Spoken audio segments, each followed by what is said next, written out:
সবাইকে মেধা কেয়ারের ইউটিউব চ্যানেলে স্বাগত জানাই। আজকের ভিডিওতে আমরা দশম শ্রেণীর দ্বিতীয় অধ্যায় গ্যাসের আচরণ নিয়ে আলোচনা করব। এটা আজকে আমাদের প্রথম ক্লাস হবে। এই ক্লাসে আমরা আলোচনা করব কঠিন, তরল ও গ্যাসীয় পদার্থের মধ্যে কিছু ধর্মগত পার্থক্য। ওকে, তো শুরু করা যাক গ্যাসের আচরণ।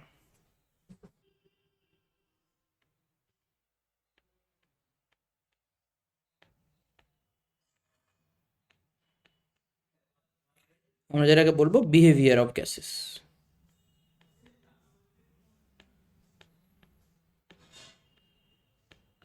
বিহেভিয়ার অফ গ্যাসেস, দেখো, যে কোনো পদার্থের, সে আমাদের চারপাশে আমরা যত পদার্থ দেখি তার মধ্যে কঠিন, তরল পদার্থকে আমরা জেনারেলি চোখে দেখতে পাই। গ্যাসীয় পদার্থের ক্ষেত্রে কিছু কিছু গ্যাস ছাড়া, যে সমস্ত কালারফুল গ্যাস আছে তাদের ছাড়া বাকি গ্যাসীয় পদার্থগুলোকে সাধারণত আমরা চোখে দেখতে পাই না, কিন্তু আমরা তাদেরকে অনুভব করতে পারি। তো যাই হোক, তো পদার্থের আচরণ বা গ্যাসের আচরণ এই চ্যাপ্টারটা পড়তে গেলে আমরা প্রথমে আমাদের একটা ধারণা আছে, সেই ধারণাটাকে কিভাবে আমরা করছি সেটা দেখো। আমরা ধরে নিই যে আমাদের একটা ধারণা আছে, সেই ধারণাটা হলো যে আমরা ধরে নিই যে কোনো পদার্থ, সে কঠিন হোক, তরল হোক, গ্যাসীয় হোক, যে কোনো পদার্থ কিছু কণা দিয়ে তৈরি, এবং সেই কণাগুলোকে আমরা বলি যে এটার গঠনগত কণা। তাহলে এটা হচ্ছে পদার্থের গঠনগত কণা,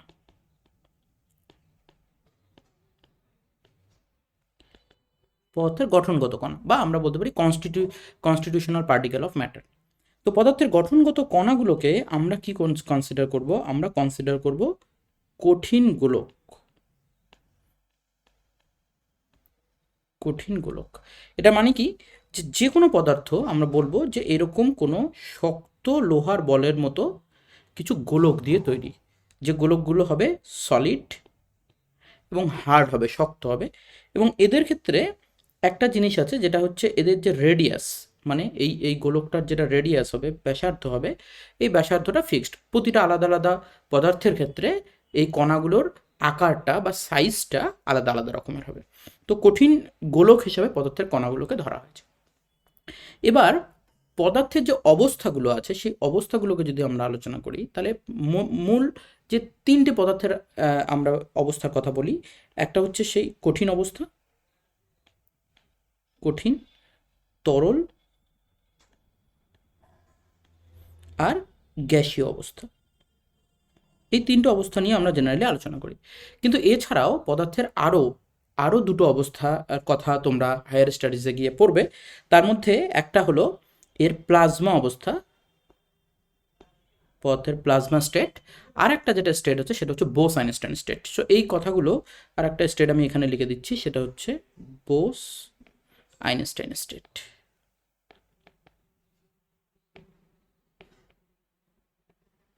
এটা সম্পর্কে তোমরা পরবর্তীকালে জানতে পারবে আরো। তো আমাদের মূল আলোচনার বিষয় সেটা হচ্ছে গ্যাসের আচরণ। তার মানে আমরা যেটা আলোচনা করব সেটা হচ্ছে গ্যাসীয় পদার্থের কিছু ধর্ম নিয়ে আমরা আলোচনা করব। কিন্তু প্রথমে আমরা কঠিন, তরল ও গ্যাসীয় পদার্থের মধ্যে কিছু ধর্মগত পার্থক্য বা কিছু যে মূল যে পার্থক্যটা আছে সেটা আমরা আলোচনা করার চেষ্টা করব। ওকে, তো প্রথমে আমরা ধরে নিচ্ছি কি, আমরা প্রথমে ধরে নিয়েছি, দেখো, যে কোনো পদার্থই তৈরি হচ্ছে এরকম কঠিন গোলক দিয়ে, তাই না? ছোট ছোট গোলাকার পদার্থ, গোলাকার কণা দিয়ে তৈরি। তো এই গোলাকার কণাগুলোর মধ্যে যে দূরত্ব, মানে একটা কণা থেকে আর একটা কণার মধ্যে যে দূরত্ব, সেটাকে আমরা বলছি আন্ত আণবিক দূরত্ব। তাহলে প্রথমে যে কথাটা আমরা আলোচনা করব 1 নম্বরে, সেটা হচ্ছে আন্ত আণবিক দূরত্ব।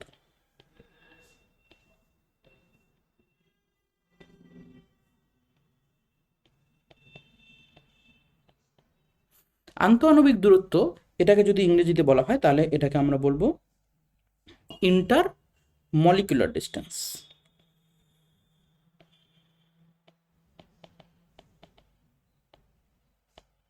এই ইন্টারমলিকুলার ডিস্টেন্সের কথা যদি আমরা ভাবি কঠিন, তরল আর গ্যাসীয় পদার্থের মধ্যে, তো আমরা দেখব যে কঠিন পদার্থের মধ্যে এই যে কণাগুলো, এই কণাগুলোর মধ্যে যে ইন্টার পার্টিকেল ডিস্টেন্স বা ইন্টার মলিকুলার ডিস্টেন্স, সেই ইন্টার মলিকুলার ডিস্টেন্স মানে এই দুটো কণার মধ্যে যে ডিস্টেন্স আমরা কনসিডার করবো, এটা সেন্টারগুলোর মধ্যে ডিস্টেন্স, অ্যাকচুয়ালি দুটো কণা যে থাকবে তাদের সেন্টারের মধ্যে ডিস্টেন্স। তো এই ডিস্টেন্সটা খুবই কম হবে কঠিনের মধ্যে। যেটাকে আমরা আমরা অলমোস্ট নেগলিজেবল মনে করব বা নগণ্য মনে করব। তো কঠিনের ক্ষেত্রে এটাকে আমরা নগণ্য মনে করব, নেগলিজেবল মনে করব। তরল পদার্থের ক্ষেত্রে এই কণাগুলোর মধ্যে কিছুটা দূরত্ব থাকবে। তরল পদার্থের ক্ষেত্রে যদি আমরা দেখি তাহলে কণাগুলোর মধ্যে কিছুটা দূরত্ব থাকবে, কণাগুলোর মধ্যে দূরত্ব একটু বেশি থাকবে। ওকে, কিন্তু গ্যাসীয় পদার্থের মধ্যে আমরা এখানে তাহলে এর কণাগুলোর মধ্যে দূরত্বকে লিখছি বেশি। ওকে, কিন্তু যদি আমরা গ্যাসীয় পদার্থের দিকে যাই তাহলে গ্যাসীয় পদার্থের ক্ষেত্রে কী হবে, এই কণাগুলোর মধ্যে যে দূরত্ব, এই কণাগুলোর মধ্যে দূরত্ব খুব বেশি। তো আমরা এখানে কণাগুলোর মধ্যে যখন দূরত্ব খুব বেশি হবে তখন আমরা এটাকে কনসিডার করব যে এদের মধ্যে ভেরি লার্জ ডিস্টেন্স আছে, খুব বেশি এদের মধ্যে এই কণাগুলোর মধ্যে দূরত্ব আছে। ঠিক আছে, তাহলে এটা হচ্ছে আমাদের ইন্টার অ্যাটমিক যে ডিস্টেন্স, এই ডিস্টেন্সের কথা আমরা বলছি, ইন্টার মলিকুলার ডিস্টেন্সের কথা। ওকে, তাহলে প্রথম পয়েন্ট আমাদের আলোচনা হয়ে গেল, সেটা হচ্ছে যে আন্তঃআণবিক দূরত্বের হিসেবে কঠিন, তরল ও গ্যাসীয়র ক্ষেত্রে কীরকম হবে। তাহলে কঠিনের ক্ষেত্রে কণাগুলো খুব কাছাকাছি থাকবে, তরলের ক্ষেত্রে একটু দূরে দূরে থাকবে, কিন্তু গ্যাসীয় পদার্থের ক্ষেত্রে কণাগুলো, যে কণাগুলো দিয়ে সেই গ্যাসীয় পদার্থটা তৈরি, সেই কণাগুলো অনেকটা দূরে দূরে থাকবে। দ্বিতীয় যে পয়েন্টটা আমরা আলোচনা করব, সেকেন্ড পয়েন্টটা আমাদের এখানে হবে, সেটা হচ্ছে যে এই যে কণাগুলো আছে, এই যে পার্টিকেলগুলোর কথা আমরা বলছি, যেটা গঠনগত কণা, এই কণাগুলোর মধ্যে একটা অ্যাট্রাকশন ফোর্স কাজ করে, আকর্ষণ বল কাজ করে, সেটাকে আমরা আন্তঃআণবিক আকর্ষণ বল বলবো। তাহলে আমরা সেটাকে বলছি আন্তঃআণবিক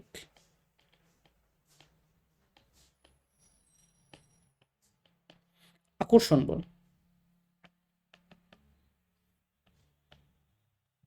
বা যদি আমরা এটাকে ইংরেজিতে বলি তাহলে ইন্টারমলিকুলার ফোর্সেস।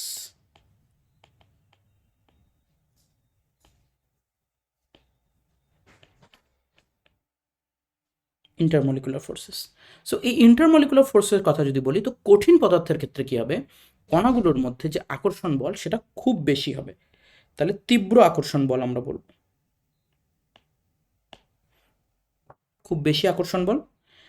তরল পদার্থের ক্ষেত্রে এই আকর্ষণ বল কম, এবং যদি আমরা গ্যাসীয় পদার্থের ক্ষেত্রে দেখি তাহলে এই আকর্ষণ বল খুবই কম। তাহলে এটা গেল হচ্ছে আন্তঃআণবিক আকর্ষণ বল। এবার দেখো, যেহেতু কণাগুলোর মধ্যে কোনো গ্যাসীয় পদার্থের ক্ষেত্রে কণাগুলোর মধ্যে কোনো আন্তঃআণবিক আকর্ষণ বলটা খুবই কম, তাহলে সেক্ষেত্রে কী হবে, একটা কণা আরেকটা কণাকে বেঁধে রাখতে পারবে না, তাদের মধ্যে কোনো অ্যাট্রাকশন ফোর্স সেই অর্থে নেই বললেই চলে। তো এইখানে আমাদের 3 নম্বর যে পয়েন্টটা আসবে সেটা হবে গ্যাসের আয়তন, বা কোনো পদার্থের ক্ষেত্রে আমরা তার আয়তনের কথা যদি ভাবি, যে আয়তন, বা ইংরেজিতে যদি আমরা বলি তাহলে হচ্ছে ভলিউম। ভলিউমের ক্ষেত্রে আমরা কি দেখব, যে কঠিন পদার্থের ক্ষেত্রে একটা নির্দিষ্ট ভলিউম আছে, কঠিন পদার্থের যে ভলিউম সেটা হচ্ছে নির্দিষ্ট, ফিক্সড, একটা ফিক্সড ভলিউম আছে, একটা নির্দিষ্ট ভলিউম আছে। তরল পদার্থের ক্ষেত্রেও ভলিউমটা নির্দিষ্ট। তরল পদার্থের ক্ষেত্রে ভলিউম মেজার করতে পারি, তাই না, মেজারিং সিলিন্ডারে, তাহলে তরল পদার্থের ক্ষেত্রেও ভলিউম হচ্ছে নির্দিষ্ট। কিন্তু যদি আমরা গ্যাসীয় পদার্থের ক্ষেত্রে যাই, তাহলে গ্যাসীয় পদার্থের ক্ষেত্রে আমরা দেখব যে গ্যাসীয় পদার্থের ক্ষেত্রে আয়তন নির্দিষ্ট নয়। কেন নয়? কারণ গ্যাসীয় পদার্থের ক্ষেত্রে যদি আমরা দেখি, গ্যাসীয় পদার্থ মলিকুলগুলোর মধ্যে আকর্ষণ বল খুবই কম, তাহলে ওটাকে যে কন্টেনারে রাখবো, যে পাত্রে রাখবো, গ্যাসটা পুরোপুরি সেই পাত্রের আয়তনটাকে দখল করে নেবে। তাহলে এর ক্ষেত্রে কোনো আয়তন নির্দিষ্ট নয়, তার মানে ফিক্সড নয়। তাহলে এখানে কি হবে, গ্যাসের আয়তন বলতে আমরা যদি বুঝি, গ্যাসীয় পদার্থের আয়তন বলতে বুঝবো যে ওই গ্যাসীয় পদার্থটাকে যে পাত্রে রাখা আছে, যে কন্টেনারে রাখা আছে, সেই কন্টেনারের আয়তন অ্যাকচুয়ালি গ্যাসের আয়তন হবে। তাহলে এর ক্ষেত্রে কোনো আয়তন নির্দিষ্ট হবে না। এটা নিয়ে আমরা পরবর্তীতে গ্যাসের আয়তন নিয়ে যখন আলোচনা করবো আরও একটু ডিটেলসে আমরা আলোচনা করব। দ্বিতীয় আছে যে 4 নম্বর যেটা পয়েন্ট, সেটা হচ্ছে যে এদের শেপ বা আকার বা আকৃতি। যদি শেপের কথা বলি, যে শেপ কঠিন পদার্থের ক্ষেত্রে শেপ ফিক্সড, তাহলে এটা নির্দিষ্ট। তরল পদার্থের ক্ষেত্রে শেপ ফিক্সড নয়। তরল পদার্থকে যখন আমরা গ্লাসে রাখবো তখন সে গ্লাসের মতো আকার ধারণ করবে, যখন আমরা ওটাকে অন্য কোনো পাত্রে রাখবো তো সেই পাত্রের আকার ধারণ করবে। তো তরল পদার্থের ক্ষেত্রে কিন্তু আকার নির্দিষ্ট নয়। এর কারণ হচ্ছে কি, কারণ একই, যে এর যে আন্তঃআণবিক যে আকর্ষণ বল সেটা কম। তাহলে আন্তঃআণবিক আকর্ষণ বল কম হওয়ার জন্যে এরা কি করতে পারে, যেরকম পাত্রে রাখবো সেই রকম পাত্রের আকার ধারণ করতে পারে। তাহলে এক্ষেত্রে এটা কিন্তু নির্দিষ্ট নির্দিষ্ট নয়।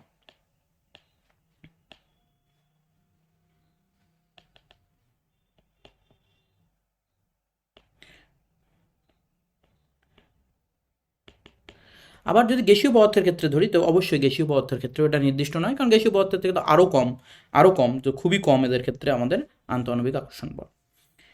5 নম্বর যে পয়েন্টটাতে আমরা যাব সেটা হচ্ছে যে এদের প্রসারণশীলতা। দেখো, প্রসারণশীলতা,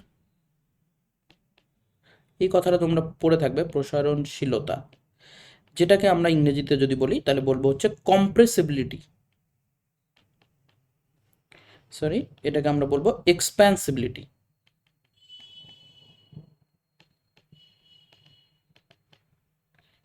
এক্সপ্যান্সিবিলিটি কথাটা কেমন, যে কোনো একটা পদার্থ তার উপর আমরা প্রেসার দিলাম, তাহলে প্রেসার দিলে সেই প্রেসারটাকে যদি আমরা তুলে নিই তাহলে কি হবে, যে পদার্থটা আছে তার আয়তন কতটা ইনক্রিজ করছে। তাহলে আমরা যত প্রেসার কমিয়ে দেবো কোনো একটা পদার্থ থেকে তার আয়তন কতটা বৃদ্ধি পাচ্ছে সেটাকে আমরা মেজার করি প্রসারণশীলতা গুণাঙ্ক দিয়ে। তো প্রসারণশীলতাটা হচ্ছে এরকমই, যে কোনো একটা পদার্থের উপর থেকে যদি আমরা প্রেসার তুলে নিই তাহলে তার প্রসারণ কতটা হবে। তো এক্ষেত্রেও আমরা যদি দেখি তাহলে দেখবো যে কঠিন পদার্থ, ধরো একটা কঠিন পদার্থ আছে, তার মধ্যে মলিকুলগুলোর মধ্যে আকর্ষণ বল খুবই বেশি। তাহলে কঠিন পদার্থ থেকে যদি আমরা প্রেসার তুলে নিই তাহলে কঠিন পদার্থের কিন্তু মলিকুলগুলোর মধ্যে খুব একটা তার প্রসারণ হবে না। তো প্রসারণশীলতাটা কঠিন পদার্থের ক্ষেত্রে আমরা নগণ্য কনসিডার করব, নেগলিজিবল কনসিডার করব। কিন্তু তরল পদার্থের ক্ষেত্রেও একই রকমভাবে আমরা এটাকে নেগলিজিবল কনসিডার করব, যে তরল পদার্থেরও কিন্তু যদি প্রেসার তুলে নাও খুব একটা কিন্তু প্রসারণ হবে না। কিন্তু গ্যাসীয় পদার্থের ক্ষেত্রে এটা খুবই গুরুত্বপূর্ণ জিনিস। গ্যাসীয় পদার্থের এই জায়গাটা কঠিন এবং তরল থেকে গ্যাসীয় পদার্থ থেকে আলাদা করে, সেটা হচ্ছে তার প্রসারণশীলতা। যে গ্যাসীয় পদার্থের ক্ষেত্রে যদি আমরা তার উপর থেকে প্রেসার তুলে নিই তাহলে গ্যাসীয় পদার্থের প্রসারণ অনেকটাই বেশি হবে, গ্যাসীয় পদার্থের ভলিউম যেটা ইনক্রিজ হবে সেটা অনেকটাই বেশি হবে। কঠিন ও তরল তো একেবারেই নগণ্য ধরেছি, কিন্তু এর তুলনায় এটা খুবই বেশি, তাহলে খুবই বেশি আমি লিখছি, ভেরি হাই এর হচ্ছে প্রসারণশীলতা। তো এই জায়গাটাও আমরা আবারও দেখব যে এটাই কিন্তু কঠিন গ্যাসীয় পদার্থকে কঠিন এবং তরল পদার্থ থেকে অনেকটাই আলাদা করছে। এরপরে ঠিক এর উল্টোটা যদি আমরা দেখি, এই প্রসারণশীলতার যে উল্টোটা যদি আমরা দেখি তাহলে প্রসারণশীলতার উল্টোটা যেটা হচ্ছে সেটা হচ্ছে কম্প্রেসিবিলিটি বা হচ্ছে সংকোচনশীলতা। এটা হচ্ছে সংকোচনশীলতা, তাহলে যেটাকে আমরা বলবো কম্প্রেসিবিলিটি।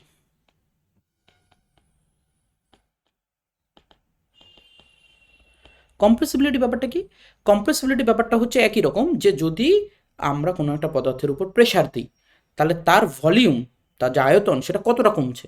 তা কঠিন পদার্থের উপর আমরা প্রেসার দিলে তার আয়তন খুব একটা কমবে না, তরলের উপরেও প্রেসার দিলে তার আয়তনও খুব একটা কমবে না। কিন্তু গ্যাসীয় পদার্থের উপর যদি গ্যাসীয় পদার্থের উপর যদি আমরা প্রেসার দিই তাহলে গ্যাসীয় পদার্থের আয়তন সিগনিফিক্যান্ট অ্যামাউন্টে আমরা কিন্তু কমিয়ে দিতে পারবো। এটাকে আমরা বলছি সংকোচনশীলতা বা কম্প্রেসিবিলিটি। তো কম্প্রেসিবিলিটির কথা যদি বলি তাহলে গ্যাসীয় পদার্থের ক্ষেত্রে, কঠিনের ক্ষেত্রে এটা নগণ্য, তরলের ক্ষেত্রে নগণ্য, কিন্তু আবারও আমরা যদি আসি যে গ্যাসীয় পদার্থের ক্ষেত্রে তাহলে এটা কিন্তু হবে খুবই বেশি। এরপরে যে পয়েন্টটাতে আমরা আসবো 7 নম্বর পয়েন্টটাতে আমরা যেটা দেখতে চাইছি সেটা হচ্ছে যে এদের ডেন্সিটি বা ঘনত্ব কীরকম হবে। তাহলে